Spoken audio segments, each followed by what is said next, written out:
नमस्कार दोस्तों, स्वागत है आपका द ग्राउंड रिपोर्ट में। मैं हूं समीर आत्मज मिश्र। महाराष्ट्र में आप देख रहे हैं, ऐसा लग रहा है जैसे वहां कोई सरकार ही काम नहीं कर रही है।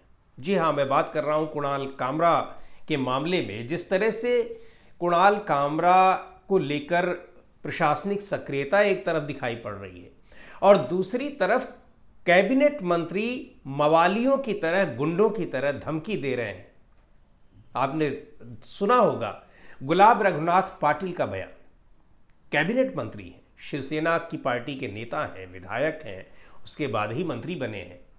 वो कह रहे हैं कि ये जहां भी होगा हम उसको ढूंढ लाएंगे, कभी तो घर से निकलेगा और हम अपनी स्टाइल में उसको समझाएंगे। यानी उनको कानून पर भरोसा नहीं है। जिस कानून को बनाने वालों में से एक को भी है शामिल है, उसका पालन करवाने की भी जिम्मेदारी उनकी है, लेकिन उस कानून पर उनको कोई भरोसा नहीं है। और कुणाल कामरा को एक तरह से कह रहे हैं कि हम घर से घसीट कर लाएंगे और मारेंगे। ये उन लोगों की अपनी ये स्टाइल है। वो माफी नहीं मांगेंगे तो हम हमारे स्टाइल से उनको बताएंगे। माफी न मांगने की बात करना वो उनकी बात है, लेकिन इसका मतलब ये थोड़ी होता है कि उनको शिवसेना छोड़ेगी। कुणाल कामरा के पहले आदित्य ठाकरे ने कहा कि माफी वो नहीं मांगेंगे। कुणाल क्यों माफी मांगे? उद्धव ठाकरे का भी बयान आया कि गद्दारों को गद्दार क्यों नहीं कहा जाता। इस तरह से कल आके दोनों ने स्टेटमेंट दिया। यहाँ देखो, आदित्य ठाकरे वकील है ना, उन्होंने उनकी वकालत ली होंगी। और उद्धव ठाकरे संजय राउत कह रहे हैं कि कुणाल कामरा और उनका डीएनए सेम है। वो उनको मालूम, भाई उनका डीएनए कैसा है मेरे को नहीं मालूम है, वो भगवान को पूछना पड़ेगा। ये भी कहना है कि अजीत पवार ने जो कहा है एकनाथ शिंदे के लिए, वही मैंने कहा है, तो उसमें कुछ गलत नहीं है। देखो, अजीत पवार जी ने क्या कहा है, इसने क्या कहा है, हमें जो आज दिख रहा है लाइव वो हम बता रहे हैं कि आप दाढ़ी बोलेंगे, चश्मा बोलेंगे, रिक्शा वाला बोलेंगे, ये अपमान हम सहन नहीं करेंगे। वो माफी नहीं मांगता है तो बाहर तो आएगा ना, कहाँ छुपेगा? तो बाहर आएगा, कहाँ छुपेगा? इसका मतलब क्या है? कहीं ना कहीं आप सरकार तो रूप अपनाने का सब स्टेटमेंट आदरणीय मुख्यमंत्री महोदय जी ने किया है, शिवसेना अपना रूप बताएगी। दुर्भाग्य की बात यह है कि ये बयान देने के बाद वो मंत्री भी बने हुए हैं, उन पर कोई कार्रवाई नहीं हो रही है। उनको देखने वाला न कोई उनका चीफ है, यानी कोई चीफ मिनिस्टर नहीं। अगर होता तो एक्शन लेता, कुछ कहता, अपने बयान वापस लेने को कहता, माफी मांगने को कहता। नहीं कहा जा रहा है, समर्थन तक किया जा रहा है। न कोई राज्यपाल है, न कोई प्रधानमंत्री है, न कोई गृह मंत्री है, न कोई राष्ट्रपति है, कोई नहीं है। ऐसा लग रहा है कि वो अपने आप गुंडों और मवालियों की सरकार है, जिसका जो मन में आ रहा है, जिसको मन कर रहा है, उसी को धमकी दे रहा है। और मंत्री भी धमकी दे रहा है। उससे पहले कुछ सांसद, कुछ विधायक, तमाम कार्यकर्ताओं ने धमकी दी ही।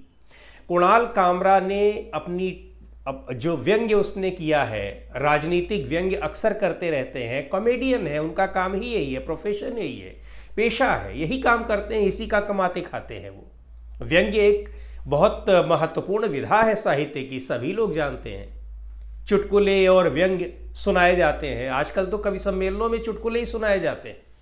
लेकिन वो चुटकुले, वो व्यंग्य उनको इतना बुरा लग गया कि धमकी दी जा रही है। दरअसल कुणाल कामरा ने कहा था, किसी गीत की पैरोडी सुनाई, और शिवसेना एकनाथ शिंदे गुट के नेता हैं, जो डिप्टी चीफ मिनिस्टर हैं, पहले मुख्यमंत्री होते थे लेकिन अब डिप्टी चीफ मिनिस्टर बना दिए गए हैं, उनको उन्होंने गद्दार कहा। ये कहा कि बीजेपी से शिवसेना अलग हुई और फिर शिवसेना से शिवसेना अलग हो गई। तो उस कोई कविता, कोई गाने की पैरोडी सुना रहे थे, उसमें उन पर टिप्पणी की, उन्हें गद्दार कहा। कोई बात नहीं, अगर आप आहत हुए हैं, आपको दिक्कत है, तो आप जाकर केस उनके खिलाफ दर्ज कराइए। केस भी दर्ज कराया गया है और केस दर्ज कराने के बाद उनको पुलिस ने नोटिस भी जारी कर दिया है। लेकिन कुणाल कामरा ने जिस स्टूडियो में, जिस जगह पर, हैबिटाट स्टूडियो है मुंबई में, वहाँ उन्होंने अपना ये वीडियो शूट किया था। वहाँ इस तरह के वीडियो शूट किए जाते हैं। वो उस जहाँ पर वीडियो शूट किया गया उसको तोड़ फोड़ दिया गया। ये तो शिवसेना के गुंडों ने किया, एकनाथ शिंदे की जो शिवसेना है उसके गुंडों ने किया। यहाँ आपको बता दें कि शिवसेना 2 पार्ट में विभाजित हो गई है और जो मूल शिवसेना, बाला साहब ठाकरे ने जो शिवसेना बनाई थी, उद्धव ठाकरे उनके बेटे हैं, उनकी शिवसेना से ये लोग अलग होकर आए थे सरकार बनाने के लिए, मुख्यमंत्री बनने के लिए, ये भारतीय जनता पार्टी में, आप सभी को पता है। इसी मामले में इनको कई बार उद्धव ठाकरे गद्दार कहते हैं, वो अभी भी कह रहे हैं गद्दार, संजय राउत कह चुके हैं, लेकिन कुणाल कामरा ने अपने एक कॉमेडी में उनको ये बात कह दी तो बहुत बुरी लग गई। तो उस स्टूडियो को जहां ये वीडियो शूट किया गया, उस स्टूडियो को तोड़ फोड़ दिया गया। ये काम किया शिवसेना के गुंडों ने। उसके बाद बॉम्बे म्यूनिसिपल कॉरपोरेशन जो है बीएमसी ने भी उसको एक कोई नोटिस देकर और तुरंत जाके उसका एक हिस्सा गिरा दिया, उसने भी अपनी कार्रवाई की। यानी गुंडागर्दी में वो भी कहीं से पीछे नहीं है। और तो और कुणाल कामरा को फोन पर धमकी दी जा रही है शिवसेना के लोगों के द्वारा। शिवसेना के कई विधायक बयान जारी कर रहे हैं, सांसद जारी कर रहे हैं कि मिलेगा तो मार देंगे। एक नेता है संजय निरुपम, कई पार्टियों से घूम कर आए हैं, वो पहले पत्रकार भी रहे हैं। उन्होंने तो ट्विटर पर लिख दिया कि कल 11 बजे धुलाई होगी। ये भाषा है और ये तरीका है। और सबसे अव्वल तो जो गुलाब रघुनाथ पाटिल साहब हैं, मिनिस्टर हैं, उन्होंने तो सीधे तौर पर कहा है, आप सुन लीजिए वो क्या कह रहे हैं कि हम कहाँ रहेगा, वो घर से कभी तो निकलेगा, यानी घर से निकलेगा तो मार डाला जाएगा। इनको कानून पर भरोसा नहीं है, उनके खिलाफ केस करने पर भरोसा नहीं है, उनके न्यायालय पर भरोसा नहीं है, उनको अपने पर ज़्यादा भरोसा है। और अपने पर इसलिए भरोसा है कि वो सरकार में किसी को भी कुछ कर सकते हैं। लेकिन बहुत हैरानी की बात यह है कि इस मुद्दे पर जिस तरह से हर तरफ खामोशी छाई हुई है, हर तरफ का मतलब जो इसमें जिम्मेदार लोग हैं, जो प्रभावी लोग हैं, जिनको कुछ करना है, वो चाहे मुख्यमंत्री देवेंद्र फडणवीस हो। अब देवेंद्र फडणवीस को इनका समर्थन क्यों करना पड़ रहा है? जाहिर सी बात है, सरकार चलानी है, लेकिन उनके ऊपर क्या और भी ज़्यादा दबाव है। राज्यपाल तक कुछ नहीं बोल रहे हैं। और सबसे बड़ी बात तो यह कि कोर्ट भी संज्ञान नहीं ले रहा है अब तक। ना तो हाई कोर्ट ने संज्ञान इसका कोई लिया है और ना ही सुप्रीम कोर्ट ने संज्ञान लिया है कि एक मिनिस्टर किसी को ऐसे मारने की धमकी दे सकता है, जान से मारने की धमकी दे सकता है। और बहुत आराम से मीडिया के सामने वो कह रहा है, उसको किसी बात का खौफ भी नहीं है। और ये बता देता है कि ये हमारा स्टाइल है, हम अपने स्टाइल से उसको समझाएंगे। यानी देश के कानून पर भरोसा हमको नहीं है।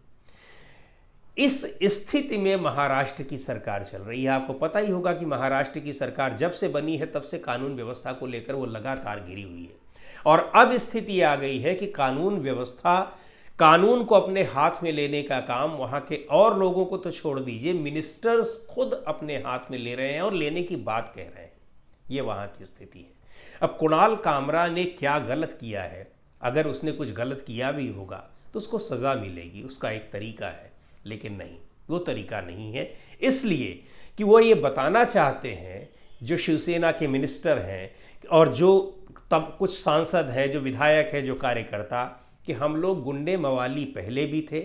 ये कह रहे हैं ना वो कि हम अपनी स्टाइल से उसको समझा देंगे, यानी हम गुंडे मवाली थे, हैं और रहेंगे। चाहे हम पहले गली कूचे में जाकर बदमाशी करते थे, लूटमार करते हो, और चाहे अब मिनिस्टर बन गए हो, हम अपना तरीका वही अपनाएंगे, हमारी स्टाइल वही है। यानी कुछ कार्यकर्ता गए तोड़फोड़ कराए, मिनिस्टर साहब कह रहे हैं कि हम अपने स्टाइल से उनको समझा देंगे।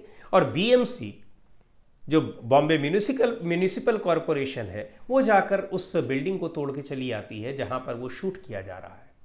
ये किस तरह की गुंडागर्दी चल रही है और किस तरह की कानून व्यवस्था है, बहुत अच्छे तरीके से इसको समझा जा सकता है।